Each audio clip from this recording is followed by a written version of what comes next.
Welcome to Sethu Chitra kitchen.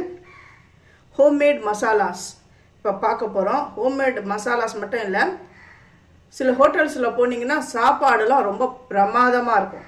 அதுக்கு என்ன காரணம், அந்த செஃப் அவங்களோட சீக்ரெட் ரெசிபி என்ன அப்படின்றது எல்லாமே இந்த வீடியோவில் கிளியராக நான் சொல்ல போகிறேன்.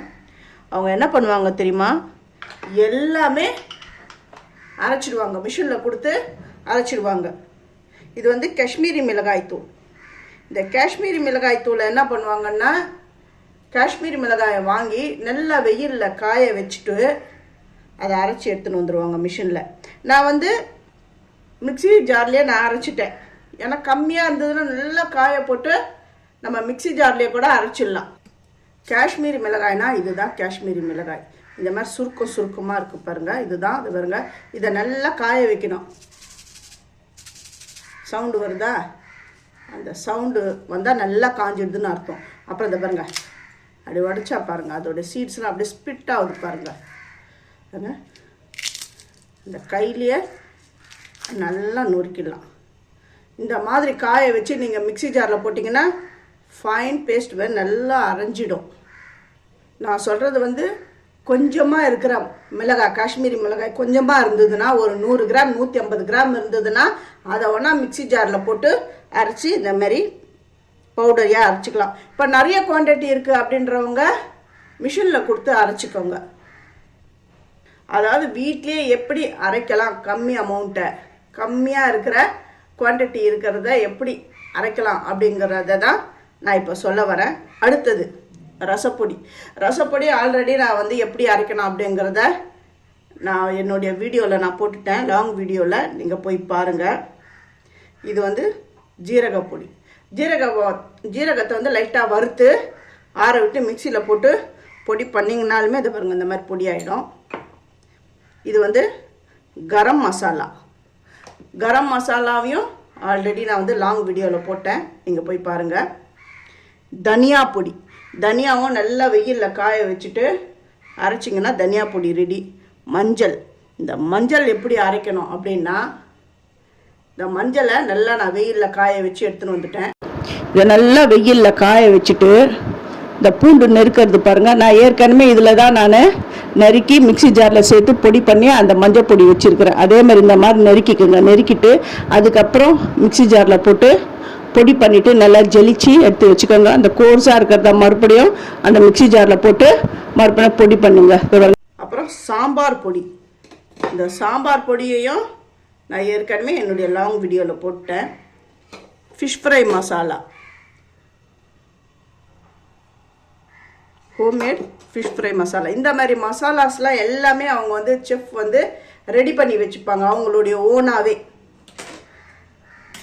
இது குழம்பு தூள் வேறு, சாம்பார் பொடி வேறு. ஆனால் இந்த குழம்பு தூளை சாம்பாருக்கு எல்லாத்துக்குமே சேர்த்துக்கலாம். இருந்தாலும் இந்த சாம்பார் பொடி போட்டிங்கன்னா இன்னும் டேஸ்ட்டாக சாம்பார் அட்டகாசமாக இருக்கும். இது ஆல் பர்பஸ் தூள். இது காரக்குழம்பு, குருமா குழம்பு, அப்புறம் சாம்பார், வறுவல், பொரியல் எல்லாத்துக்குமே இது சூட் ஆகும். இதை அரைச்சி எடுத்துன்னு வந்துட்டு நல்லா ஜிப்லாக் பேக்கில் போட்டு கவரில் போட்டு ஃப்ரிட்ஜில் வச்சுடுங்க. நான் அரைச்சி எடுத்துன்னு வந்துட்டேன். இதை இனிமேல் தான் நான் இதை ஜிப்லாக் பேக்கில் போட போகிறேன். அப்புறம் இது கடலை மாவு. கடலை பருப்பை வாங்கி வெயிலில் காய வச்சு இந்த மாதிரி கடலை மாவாக அரைச்சி எடுத்துன்னு வந்துட்டேன். இந்த ரெஸ்டாரண்ட்லாம் நீங்கள் போனீங்கன்னா இந்த பஜ்ஜிலாம் சாப்பிட்டிங்கன்னா அவ்வளோ பிரமாதமாக இருக்கும். அதுக்கு என்ன காரணம்னா, அந்த பேசன் பருப்பை அவங்களே அரைச்சி வச்சுப்பாங்க, வச்சு அதில் தான் பஜ்ஜி பண்ணுவாங்க.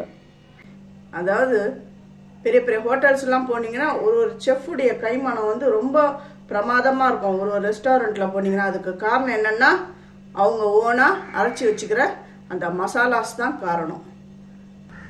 அப்புறம் ரெடிமேட் இட்லி பொடி. இந்த மாதிரி இட்லி பொடி நீங்கள் அரைச்சி வச்சிட்டிங்கன்னு வச்சுக்கோங்களேன், எப்போ தேவைப்படுமோ, எவ்வளோ தேவையோ அந்த அளவுக்கு எடுத்து தண்ணி விட்டு நீங்கள் கரைச்சி வச்சிங்கனாலுமே 8 மணி நேரத்துலேயே நல்லா புளிச்சிடும். நீங்கள் டக்குன்னு இட்லியும் செஞ்சிடலாம். அதையும் என்னுடைய வீடியோவில் நான் போட்டிருக்கிறேன். ரெடிமேட் இட்லி பொடி லாங் வீடியோவில் போட்டிருக்கேன், நீங்கள் போய் பாருங்கள். அரிசி உளுந்து அரைச்சி அப்புறம் அதை புளிக்க வச்சு கிரைண்டரில் போட்டு அரைச்சி அதெல்லாம் பண்ண வேண்டியது இல்லை. இந்த ஒன்ஸ் இந்த மாதிரி நீங்கள் வந்து பண்ணிட்டீங்கனாலுமே எப்போ இட்லி தேவையோ மறாவது நாள் எப்போ இட்லி தேவையோ நீங்கள் போட்டு புளிக்க வச்சு 8 மணி நேரம் இதை ஊற வச்சிங்கன்னா இட்லி ரெடி ஆகிடும். அப்புறம் இது வந்து அரிசி மாவு, அரிசியை நல்லா ஊற விட்டு அரைச்சி பொடி பண்ணி வச்சுருக்கேன்.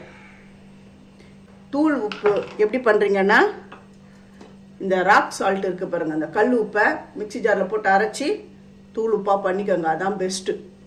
ஏன்னா தூள் உப்பு வெள்ளை வெள்ளையாக ரொம்ப வெள்ளையாக இருக்கும், அதில் என்ன கலக்கிறாங்க தெரியாது.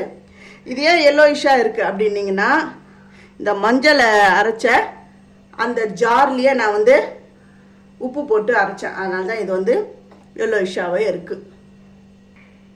இந்த வீடியோ வந்து எதை பற்றினது அப்படின்னா, இந்த மாதிரி நீங்கள் வந்து டைம் கிடைக்கும் போது ஒன்ஸ் நீங்கள் அரைச்சி வச்சிட்டிங்கன்னு வச்சுக்கோங்களேன், ரெஸ்டாரண்ட் ஸ்டைல் எந்த கிரேவியாக இருந்தாலும் சரி, எந்த ஒரு கறியாக இருந்தாலும் சரி, வீட்டில் செம்ம டேஸ்ட்டாக நீங்களும் பண்ணிடலாம். இதெல்லாம் எப்படி அரைக்கணுன்றது எல்லாமே என்னுடைய லாங் வீடியோவில் நான் போட்டிருக்கேன், நீங்கள் போயிட்டு பாருங்கள். ஃபஸ்ட்டு என்னுடைய வீடியோவை பார்க்குறவங்க சப்ஸ்கிரைப் பண்ணலைன்னா சப்ஸ்கிரைப் பண்ணுங்கள், ஆல் என்ற ஆப்ஷனை தொடுங்க. அப்போ தான் நான் போடுற ஒரு வீடியோவுடைய நோட்டிஃபிகேஷன் உங்களுக்கு காட்டும், உங்களுக்கும் யூஸ்ஃபுல்லாக இருக்கும்.